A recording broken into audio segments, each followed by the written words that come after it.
Students, how are you all? I hope you all are fine at your home. अल्लाह ताला आप तमाम को अपने हिफ्ज़ अमान में रखे। स्टूडेंट्स, ये हमारा कौन सा यूनिट है? इंग्लिश का यूनिट है, हिफ्ज़ वर्कबुक लेवल ए की है। ओके, इंग्लिश यूनिट है हमारा हिफ्ज़ का लेवल ए का। सो स्टूडेंट्स, हम अपना काम शुरू करने से पहले क्या पढ़ते हैं? चलिए मेरे साथ मिल के पढ़िए। बिस्मिल्लाहिर्रहमानिर्रहीम। इल्म में इजाफे की दुआ।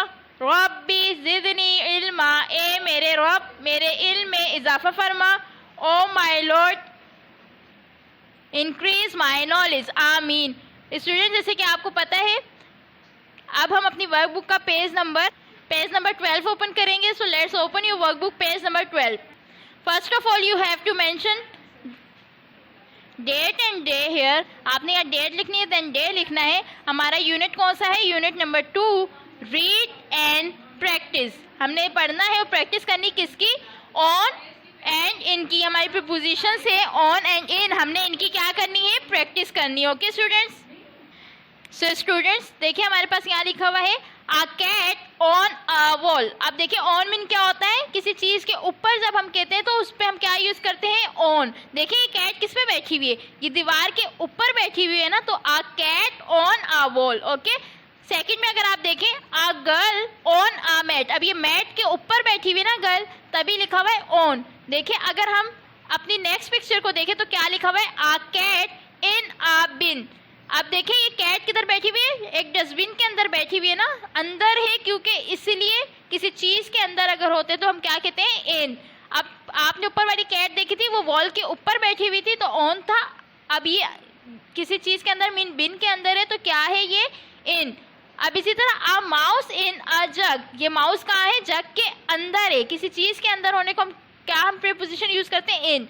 अब मैं आपको एक एग्जांपल के तौर पे भी करके दिखाऊंगी, एक्टिविटी के तौर पे। तो चलिए मैं आपको करके दिखाती हूँ कि इन और ऑन कैसे आपको कॉन्सेप्ट समझ आते हैं। सो स्टूडेंट्स, अब मैं आपको ये एक्टिविटी करके दिखा रही हूँ इन और ऑन की। देखें, अब मैंने आपको बताया था कि इन हम किसे कहते हैं? किसी भी चीज़ के अंदर अगर कोई चीज़ हो हम उसे इन कहते हैं। अब जैसे ये मैं मार्कर इस बॉक्स के अंदर डाल रही हूँ, तो ये अब क्या है? ये बॉक्स के अंदर है ना, तो हम क्या यूज़ करेंगे? This marker is in the box. Okay, इस बॉक्स के अंदर है ना ये मार्कर, तो हमने क्या यूज़ किया? इन।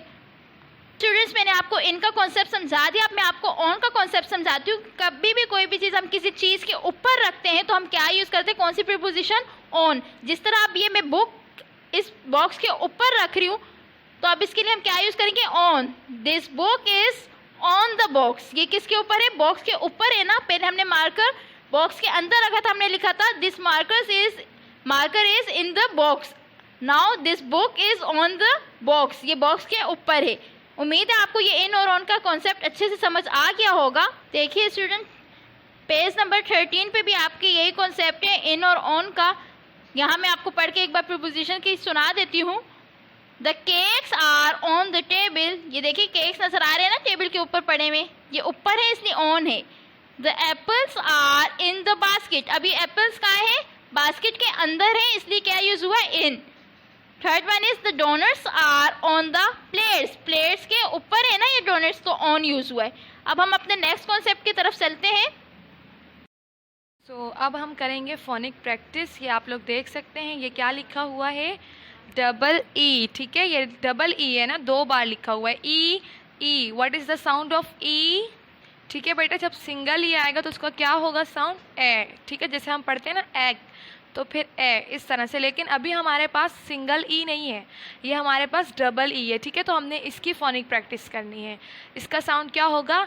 ई। इसको हम थोड़ा सा लंबा करके पढ़ेंगे। ठीक है, थोड़ा सा लंबा हो जाएगा ये। जैसे चलें अब हम पढ़कर देखते हैं क्या है यहाँ पर। ये देखें हमारे पास है फीट। ई ई आ रहा है ना, देखें डबल ई आ रहा है। फी ई। ये देखें ये फीट, तो थोड़ा सा इसको हमने लंबा किया। फीट किसे कहते हैं? फीट, पैरों को। ठीक है, व्हील व्हील। ई। ये देखें इसमें भी ये साउंड आ रहा है ना, वी ई, यानी कि व्हील। ठीक है, समझ आ रही है आपको इसके साउंड की? बी। ये देखें बी। व्हील किसे कहते हैं?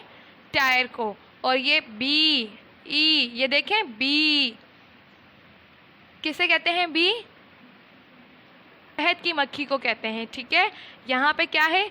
3 3 3 3 किसे कहते हैं? 3 को, ठीक है। ये देखेंगे 3 का नंबर बना हुआ है आपके पास।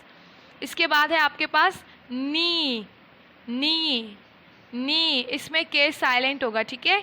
नी नी किसे कहते हैं? घुटने को। तो आपको पता चल गया है कि डबल ई का जो साउंड है वो ई होता है, ठीक है बेटा। अब आपने इसको पढ़ना है और ऊपर भी जो आपको रीडिंग करवाई है वो आपने बहुत अच्छे से करनी है। पेज नंबर 13 यहाँ पर हो गया आपका कंप्लीट। ऊपर से भी आप ये सारी रीडिंग करेंगे, ठीक है बेटा। ये पेज अच्छे से कंप्लीट कीजिएगा, अपना बहुत सारा ख्याल रखिएगा। अल्लाह हाफिज़।